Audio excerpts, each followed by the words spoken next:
All right, so get ready because today we're going to take a deep dive into something that you might think is pretty straightforward, but honestly, it's a lot more complicated than it seems. We're talking about saying no. Interesting. And we've got this outline called The Power of Saying No. And I'll be honest, when I first saw the title, I thought, okay, sure, I kind of get it. But this is way more insightful than I expected. Right. And I think, like, a lot of people probably feel like they already know how to say no. Yeah. But we're going to go deeper than that, right? We're Yeah. going to unpack why it's so hard for us to say no in the first place.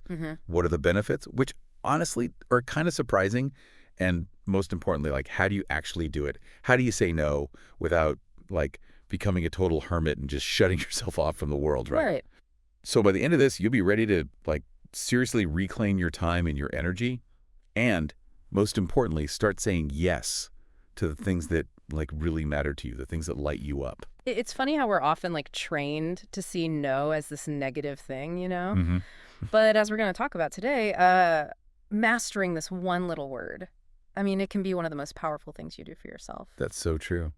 One of the things that really jumped out at me in this outline was how saying yes to everything can actually totally backfire. It can lead to, like, stress, overwhelm, and even, like, actual health issues. I mean, Yeah. reading this, I was like, oh, okay, this is about me. Yeah, for sure. Like, I need to take some notes here. And the reason why this resonates with so many people is this thing that we all struggle with, this fear of missing out, FOMO, right? Yeah, absolutely. You know, we're wired for connection, for new experiences. We want to do all the things. But the truth is, if we're constantly saying yes and chasing every opportunity, it can leave us feeling totally drained and dissatisfied. Mhm. It's kind of like, you know, when you're trying to drink from a fire hydrant. You know, you might get a little bit in there, but you're mostly just getting soaked and it's kind of a mess. It's such a good analogy because, like, I can think of so many times where I've agreed to, like, help a colleague with a project Yeah. when I was already, like, drowning in my own work. Mm-hmm. And I just ended up feeling resentful. Yeah. And, like, I know the quality of my work dipped on everything. And, like, I wasn't even able to enjoy the things that I had said yes to. It just wasn't a good look. Yeah, I think we've all been there. Yeah. And when we consistently agree to things that we don't genuinely want to do, it really starts to chip away at our sense of control and agency, you know? It's almost like you're slowly handing over the reins of your life bit by bit. Yeah. And that can lead to a lot of frustration. And not just frustration, you know, but it can actually like impact our physical health. Right. It's not just about feeling stressed, but the cumulative toll that it takes on our bodies and minds over time. Yeah. It's like, it's not sustainable.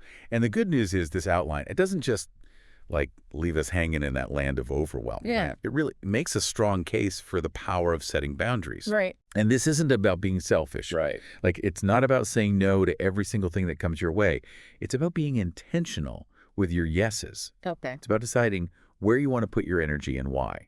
I love that. Yeah. And a good way to think about it, it's like, you know, think of your priorities as a garden.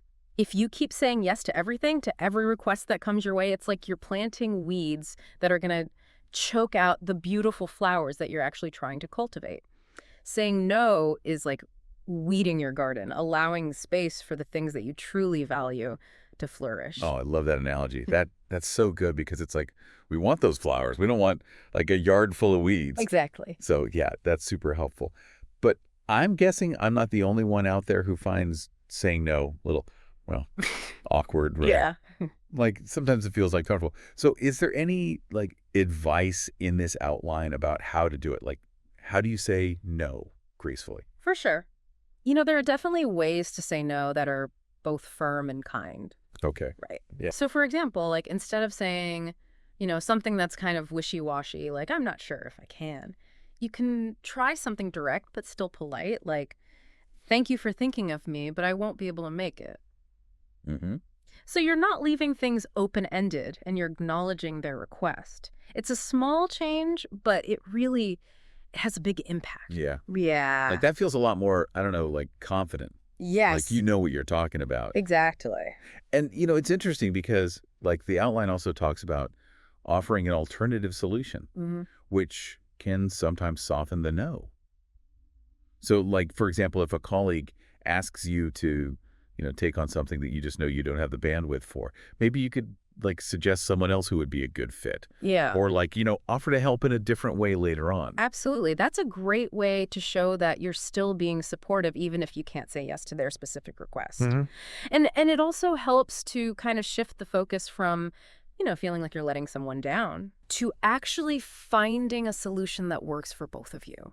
Right. And it's more of a collaborative, Absolutely. like you're working together to figure out what makes sense. Exactly. And at the end of the day, it's really all about clear, respectful communication, right? Yeah. Prevents confusion, resentment down the road, and actually it helps to build stronger relationships in the long run.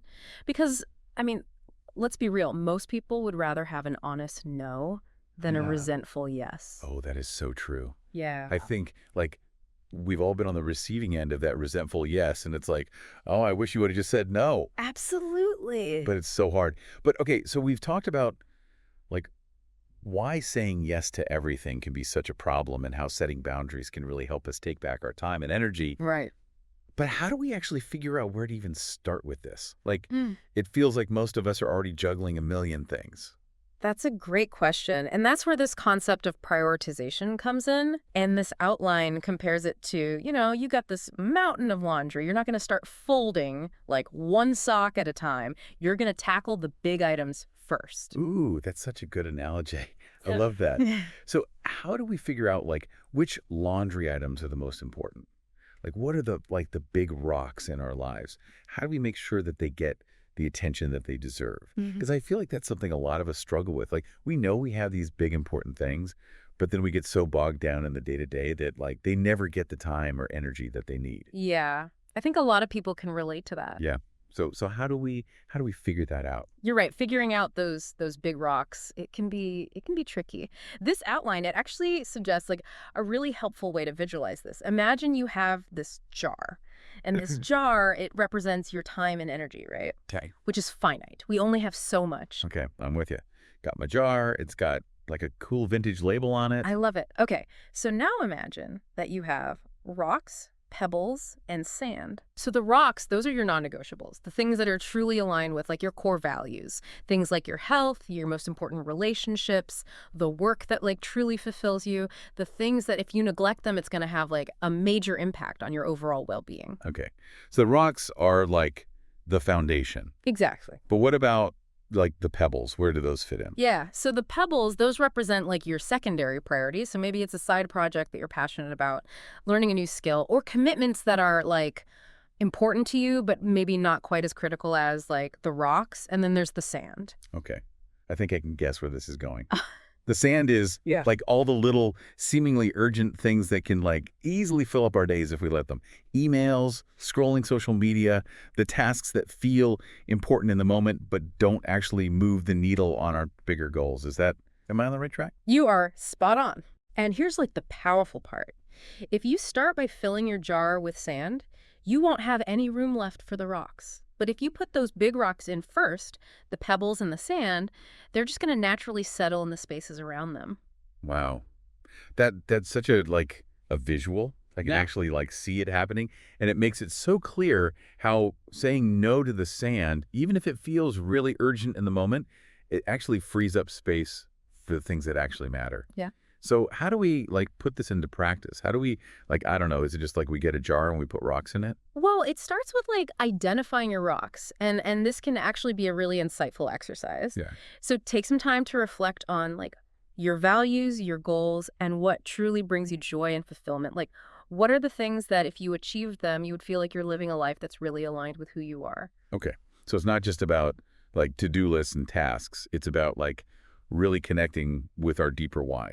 I like that. It feels like a lot more meaningful than just trying to cram more things into our schedule. Absolutely. And it's also important to remember that those rocks, they can evolve over time. What was a priority for you 5 years ago might be less important now. And, new priorities might emerge. Mhm. So it's an ongoing process of like checking in with yourself and making sure that your actions are aligned with what truly matters to you now. That's so true. Like life is constantly changing. Yeah. Our priorities need to be able to adapt with it. For sure.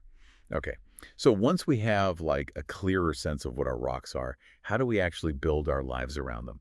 Because this outline mentions, like creating a schedule that reflects our priorities.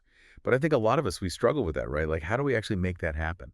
It's definitely a challenge, especially in our always-on culture, Mm. but it's so essential to create a schedule that allows time for those big rocks, Mm. but also, the pebbles and even some of the sand. Yeah. The key is to be really intentional about how you allocate your time and energy. So it's like, instead of just letting our days get, like, hijacked by whatever pops up, we need to be more proactive about actually carving out time for the things that we've decided are important to us. Exactly. Okay. And that includes scheduling time for yourself. Yeah, self-care. I feel like that's like such a buzzword these days, but it's so important. It is, because if we don't prioritize self-care, whether that's exercise, meditation, spending time in nature, even just taking a few minutes to disconnect and recharge, we're going to burn out. Mm-hmm. And when we're exhausted and running on fumes, we're just not able to show up fully for anything or anyone, including ourselves. Yeah, it's like trying to give from an empty cup. It's not sustainable. Precisely. And prioritizing self-care, it's not selfish. It's actually recognizing that taking care of ourselves allows us to be more present, more productive, and more engaged in all areas of our lives. It's about filling our own cup so that we can actually generously pour into others. Okay, so we've talked about, the importance of identifying those big rocks, creating a schedule that reflects our priorities, including time for ourselves. But let's be real for a second. Learning to say no, it's a process, right? It's not like we can just flip a switch and suddenly become like boundary-setting ninjas overnight. Yeah. What does this outline have to say about, like, navigating that learning curve? Like, how do we actually get better at saying no? Yeah, you're absolutely right. It's definitely a journey. It's not like a destination, Like it's not like you just arrive and you're good at saying no. It's like building any new skill. It takes practice, it takes patience, Yeah. and it takes a willingness to, stumble a little bit along the way. Right. So what are, like, I guess, what are some things we can do to kind of make that learning process a little smoother, a little less bumpy? Like, what are some specific techniques that this outline mentions that can help us, like, say no more effectively?